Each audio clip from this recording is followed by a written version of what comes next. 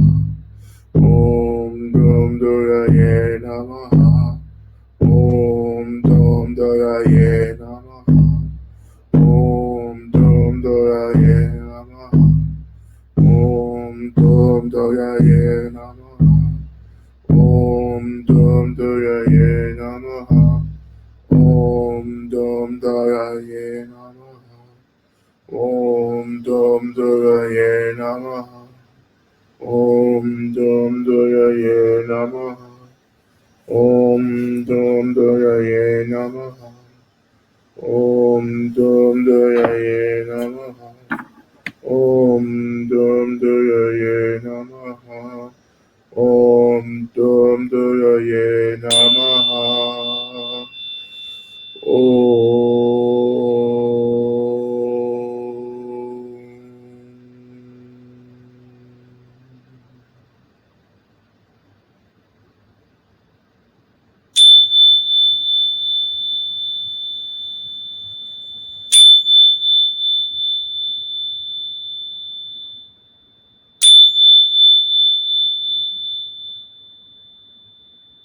May you all and all those that you care for and practice for be surrounded perpetually in the protective arms of all the Buddhas and all the benevolent deities.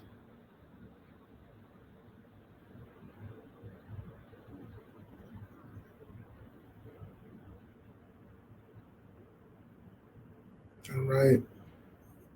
Thank you for your practice. We're going to just go right into Shantideva's prayer. Now, we're going to recite this 3 times.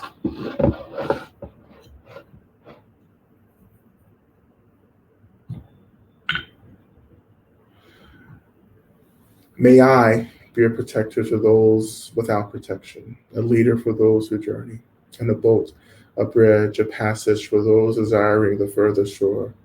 May the pain of every living creature be completely cleared away, and may I be the doctor and the medicine, and may I be the nurse for all sick beings in the world until everyone is healed. Just like space and the great elements such as earth, may I always support the life of all the boundless creatures, and until they pass away from pain, may I also be the source of life for all the realms of varied beings that reach into the ends of space. May I be a protector to those without protection, a leader for those who journey, and a boat, a bridge, a passage for those desiring the further shore. May the pain of every living creature be completely cleared away. May I be the doctor and the medicine, and may I be the nurse for all sick beings in the world until everyone is healed. Just like space and the great elements such as earth, may I always support the life of all the boundless creatures. And until they pass away from pain, may I also be the source of life for all the realms of varied beings that reach into the ends of space. And finally, may I be a protector to those without protection, a leader for those who journey, and a boat, a bridge, a passage for those desiring the further shore. May the pain of every living creature be completely cleared away. May I be the doctor and the medicine, and may I be the nurse for all sick beings in the world until everyone is healed. Just like space and the great elements such as earth, may I always support the life of all the boundless creatures. And until they pass away from pain, may I also be the source of life for all the realms of varied beings that reach unto the ends of space.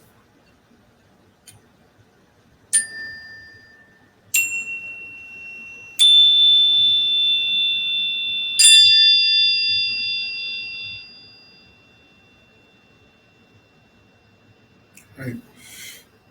Thank you, everyone, for your practice. I won't be able to get to the questions tonight. I'm sorry. Um, but if you can bring those back next week, I'll be happy to answer those. Um, let's see. Just, check our schedules, Bumi Sparsha, and my personal schedule, lamarod.com. I will be offering um, a Dharma talk for East Bay Meditation Center on Thursday evening. So you just kind of have to look at the time zones for that. So that's going to be West Coast time zone for that talk, and that's online. I think that's, I'm not, you have to go on and look at the details. East Bay Meditation Center out in Oakland. I know some of you are joining from Oakland tonight. Okay. I think that is it. And I will see you again as well as soon as possible, I guess. All right. Thank you, everyone. Be well.